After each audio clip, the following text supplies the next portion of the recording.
All right, guys and girls, we are back. Thanks for sticking around on the AlwaysMoto podcast. And just a reminder, I am a physiotherapist, not a doctor, but I am a physiotherapist. So I do know what I'm talking about when we talk about these injuries in the emergency department. And that's where we're going right now. We're going to hit into the emergency department list for this week's round, heading into East Rutherford.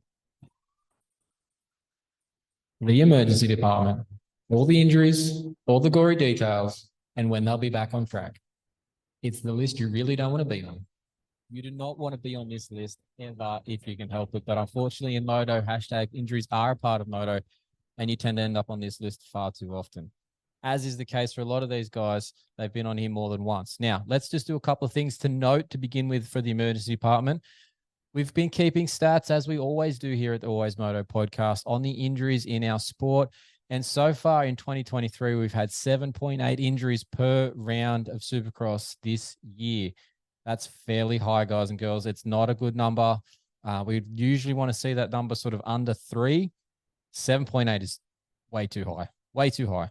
And as you'll see, if you play Pulp MX Fantasy, there's a lot of med flags on the East-West Showdown this week for the riders. So the 250 class has been hit pretty heavily with those injuries. Now, something else to keep an eye on. We've had 2 hip dislocations in the past 2 weeks, which is pretty unheard of. Hip dislocations are massive injuries and they're very painful. They compare for guys that to the pain of a hip dislocation to giving childbirth for women. So for all you girls out there, you can give the guys a hint and say, oh, you just need to get your hip dislocated, but not something I'd advise on. Not at all. It's painful from what I'm told. Now, we've had 2 in 2 weeks. We've only actually had 5 dislocations all season in 2023. That makes up 2 hips so far, 2 shoulders, and 1 wrist. Now, comparatively, in 2022, so last season, we had 6. So we're about the same, but we've still got a few rounds to go. So that number might go a little bit higher.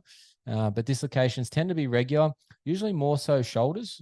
Shoulders are obviously what we see dislocated usually far more often in our sport. But so far in 2023, we've sort of split down the middle with hips and shoulders. All right. On to some notable things now.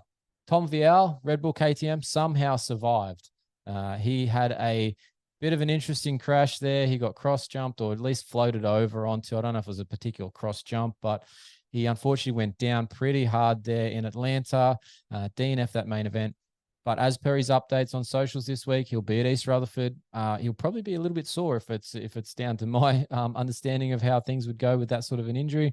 Nothing specific said, but he would be sore just generally. So, but he somehow survived. Now, I've been saying this for weeks as well with Tom Vialle.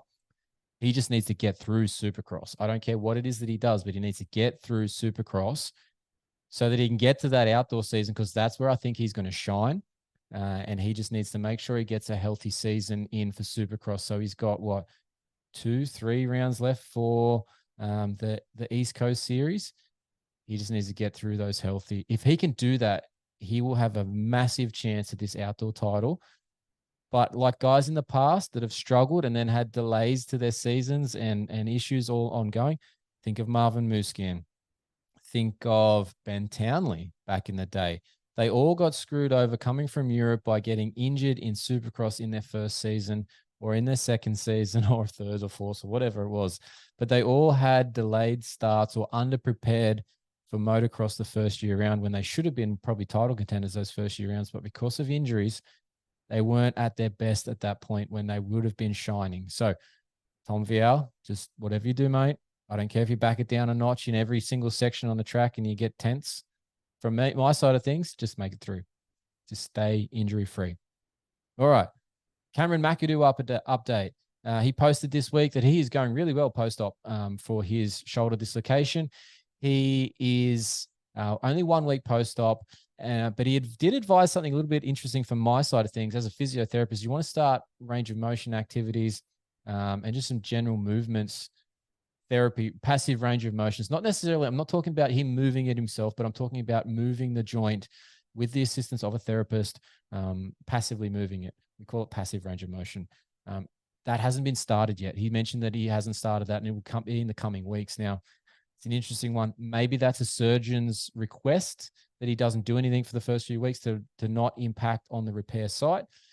Don't know the details of that. Wasn't in the room for those things, but it just seems odd to me as a physio. I would be getting in there doing that as soon as I could to try and maintain joint integrity and not allow the swelling to build up so much and the capsule to tighten so much and scar tissue to form and become really thick. Because all those things mean that your range of motion is harder to get back, which means your strength is harder to get back, which means your recovery and return to racing is further and further down the track. But maybe it was just an early request from the surgeon. Maybe it won't change a damn thing. We'll find out. Adam Cianciarulo, that Monster Energy Kawasaki 450 rider that seems to be made of glass in recent years, somehow survived a massive get off in the whoops in Atlanta. He managed to smash his face into the handlebars. He managed to not jam his hand in the tire or the chain or the rear wheel as he was coming off the bike, which it looked in the video, looked super close to putting his hand in that area. So somehow he escaped that one. He was a lucky boy for that. Maybe this is the sign that he is actually going to not be just made of glass for the foreseeable future, because every time he seemed to hit the deck in the last few years, he's broken something, dislocated something, ended up with multiple surgeries for something. So hopefully this was a good sign for Adam Cianciarulo and he can stay healthy for a little bit longer, hopefully get through a full season outdoors. That would be something pretty impressive for Adam if he can do that. Jeremy Martin on that Club MX Yamaha, he also had a bit of a rough week in Atlanta. I believe he had a big crash. I didn't see any of this one, but the footage of him rolling around, he didn't look all straight as such. But we expect him to be back on the bike this week for the East-West Showdown. Michael Mosman update, the one that sort of seems to be MIA everywhere all the time. Team updates are, on the day of the race, if at all. During the week, Michael Mosman has put out that he won't be doing any more Supercross in 2023. He's focusing on outdoors to get himself healthy. Obviously, that last crash there, I believe it was Daytona, it's knocked him around a fair bit. Maybe it's to do with that neck injury. Maybe he re-aggravated that from last season. Maybe there's something new there. Whatever it is, he's taking the time to get healthy, which isn't a bad idea in the long run. Just a shame for the TLD gas guys. He won't be on track for the rest of Supercross. All right, new injuries from Atlanta. Everyone saw it. Everyone feels for him. Nate Thrasher, number 29 on that Monster Energy Star Racing Yamaha, went down very, very hard in the whoops. Managed to dislocate a hip, break his collarbone. So he right hip dislocated, left collarbone fracture. The hip itself, in terms of a dislocation, is about an 8 to 12 week recovery just to get that stable again. It is the biggest joint in the body. It takes a lot of force to get that joint to dislocate. There's a lot of stress on that area when that happens. Now, all those things need a few weeks just for the swellings to go down, strength to re-coordinate. What do we call it? The proprioception. I was just looking for that word. It was in the back of the mind there. It just took a little while to come out. The proprioception to come back. So that's where to know where this joint is and the limb is in space. All those things take a few weeks to come back. Now for Nate, the complication was, as per his update, that there was actually bone fragments seen on his CAT scan when they did that. Now, that's not a great sign. That means there's surgery required either to suck out those bone fragments so that they're not going to get caught in the joint and cause problems down the track, or if they're big enough to be reattached, maybe it was to do with he broke part of the cup. We don't know the details. I haven't seen the scans, but we have seen him on his Instagram story today, up and walking, looking like it was post-surgery. Maybe it was just post putting the dislocation back in, and I'm not sure if he's actually had surgery to remove those bone fragments as such. It wasn't specific on where that point in time was, but he was up at least on crutches, mobilizing, which is a good sign. Don't know what's going to happen with Nate now for the rest of the season. Obviously, everybody's been talking about the ACL injury from about week 2 in that East Coast series for Nate that he's been riding with and riding through. And to be honest, other than noticing that he's got his feet on the pegs a lot more often, you wouldn't really be able to tell that he's, got that sort of an injury, which has been great for him. Will he get that repaired as well as getting the recovery from the hip and the collarbone at this point in time? There's potentially 3 surgeries then for him at this time: hip, knee, and collarbone to get repaired. I don't know if he'll do all 3 at once, or if they'll be staggered, or if he'll skip the knee altogether. Maybe the knee's actually at a point where he doesn't need it. Who knows? I would expect him to take the time and use that recovery period to get the knee repaired and just take the rest of the season off and come back for 2024, because he has enough time. We've got what's that? We've got about 8 months to work with, 7-8 months before season starts. So, and if he went to the East Coast, he's got, that extra month or so. So there's time for him to do this now. So I would be taking that opportunity to get everything fixed, get healthy. But we'll have to wait and see if he actually does that. We'll find out more. We've reached out to the team manager there at Star Racing Yamaha to see if we can get a response on that. But we'll check back on that one later on a future episode of the emergency department. All right, Guillaume St-Cyr.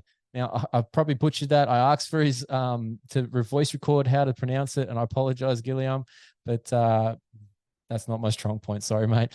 Now, he got injured in Atlanta as well. He had a concussion, a bit of an ugly-looking crash there, and he had some left shoulder soreness as well, but that seems to be settling nicely. But the concussion is the issue for him.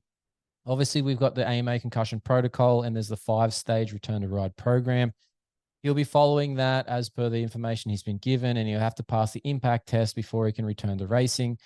He's indicated that obviously he could do this in 5 days if he wanted to, but given he's a 250 rider and he probably potentially wouldn't make the main event for an East-West showdown.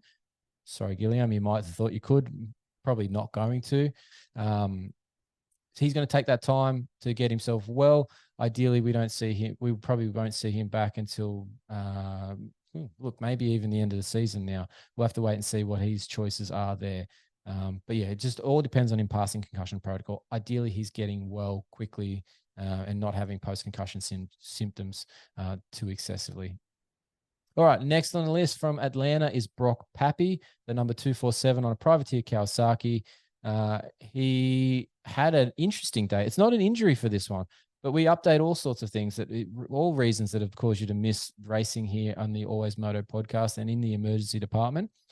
Brock Pappy actually had some illnesses and he took some medication to try and help with some allergies, and he ended up having an allergic reaction to the allergy-based medication. We checked in with him. He had a night or so stay in the hospital. He's doing much better now, which is great, but he is actually going to be taking another week to recover, and he's planning to be back at the Nashville round. What's that, 2 weeks away? So hopefully he's recovering and all well by now, but just a bit of an interestingly rough day for Brock Pappy at Atlanta through no fault of his own, unfortunately. All right. Now, normally we'd go to the point where who's returning for the next race at East Rutherford, but as per this point in time, information suggests that we don't have anyone actually returning from injury at East Rutherford. We'll have to check back on that, and maybe this is where we say to you to check our social channels closer to the event. So AlwaysMoto on Twitter, Instagram, Facebook, all those wonderful places.